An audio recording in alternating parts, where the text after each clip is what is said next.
Anti narcotics cell ने एक शराब तस्कर को गिरफ्तार किया। ये कार्रवाई जो है नशे पर लगाम देश को सलाम अभियान के तहत की गई। आरोपी का नाम रवि कुमार उर्फ पव्वा बताया जा रहा है। उस पर अवैध शराब सप्लाई करने का आरोप है। पुलिस ने रवि को नजफगढ़ इलाके से गिरफ्तार किया है। पुलिस ने उसके कब्जे से 1750 क्वार्टर अवैध शराब और सप्लाई में इस्तेमाल की जा रही वैगनार कार बरामद की है। देखिए, पुलिस ने यह जानकारी दी है कि आरोपी पहले भी दिल्ली आबकारी अधिनियम के 36 मामलों में शामिल रह चुका है। पूछताछ में आरोपी ने उत्तम नगर इलाके में अवैध शराब सप्लाई करने की बात कबूली है। इस पूरे मामले में थाना नजफगढ़ में मामला दर्ज कर आगे की जांच जारी है।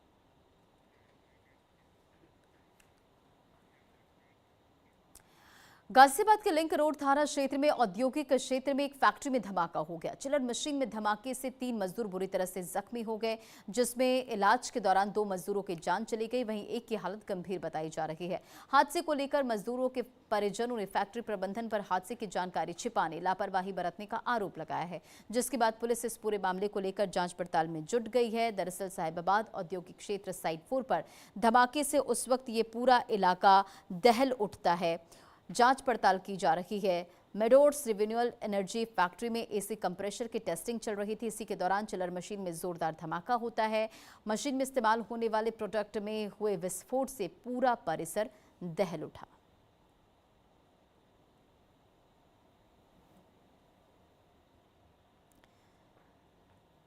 तो जब ये काम चल रहा था तब यहां 18 लोग मौजूद थे, यानी कि फैक्ट्री में जब धमाका हुआ उस वक्त करीब 18 कर्मचारी मौजूद थे। मशीनों की टेस्टिंग का काम चल रहा था।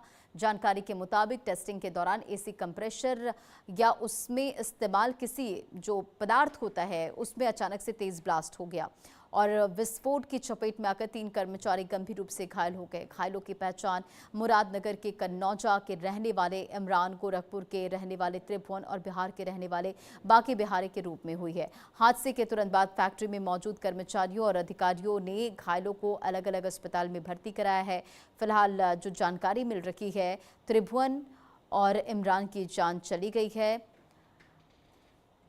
बाकी बिहारी जो कि गंभीर रूप से घायल बताया जा रहा है, उसकी हालत गंभीर बनी हुई है। 2 मजदूरों की मौत की खबर मिलते ही परिजनों में मातम का माहौल है। इस पूरी घटना को लेकर पुलिस और प्रशासन की टीम जांच पड़ताल कर रही है।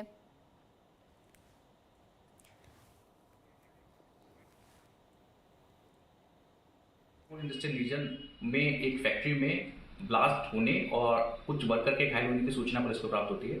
पुलिस द्वारा तत्काल संज्ञान लेकर मौके पर जाकर इसकी जांच की गई तो पता चला कि वहां पर स्थित एक मेडोर्स रिन्यूएबल एनर्जी कंपनी है जो चिलर प्रोडक्ट्स बनाने का काम करती है और उस प्रोडक्ट बनाते समय उसमें एक कंपोनेंट रहता है जिसको PHE बोलते हैं।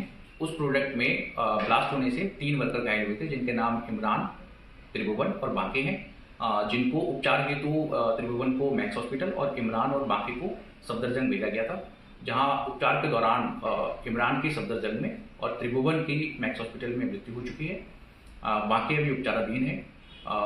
मृत्यु के संबंध में पोस्टमार्टम वगैरह की कार्रवाई की जा रही है। मौके पर शांति है। अग्रिम वैधानिक कार्रवाई की जा रही है।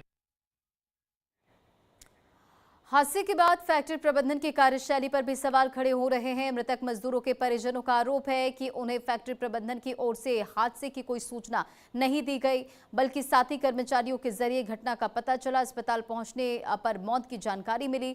परिजनों ने आरोप लगाया कि अगर समय रहते सही जानकारी दी जाती, बेहतर इंतजाम होते तो शायद जान बचाई जा सकती थी। फिलहाल पुलिस ये पता लगाने की कोशिश में जुटी हुई है कि टेस्टिंग के दौरान आखिर ये ऐसा क्या हुआ जिससे इतना बड़ा धमाका हुआ, मजदूर घायल हुए, जान चली गई। साथ ही ये भी जांच की जा रही कि फैक्ट्री में सुरक्षा मानकों का पालन किया जा रहा था या नहीं।